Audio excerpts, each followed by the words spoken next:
ज्याला खरंच तुमची गरज असते तो तुमच्यासाठी शब्दांपेक्षा आधी स्वतःमध्ये बदल घडवतो. कारण त्याला सांगावं लागत नाही, समजावं लागत नाही. कारण नात्यांची किंमत त्याला मनापासून माहीत असते.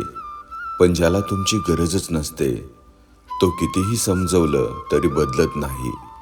उलट प्रत्येक वेळी तो नवे कारण आणि नवे आरोप पुढे करत राहतो. अशा माणसाला कधीच बदलायचं नसतं, फक्त वेळ काढायचा असतो. आपण मात्र त्याच्यावर विश्वास, भावना आणि वेळ वाया घालवतो. हळूहळू आपणच थकतो, तुटतो आणि स्वतःचं नुकसान करून घेतो. त्या व्यक्तीला मात्र त्याची साधी जाणीवसुद्धा नसते.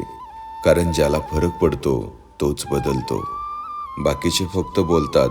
वेळ हा सर्वात मौल्यवान असतो आणि तो चुकीच्या माणसांवर खर्च करणं म्हणजे स्वतःवर अन्याय करण्यासारखं असतं. जिथे प्रयत्न एकतर्फे असतात तिथे नातं नसतं, ती फक्त सवय असते.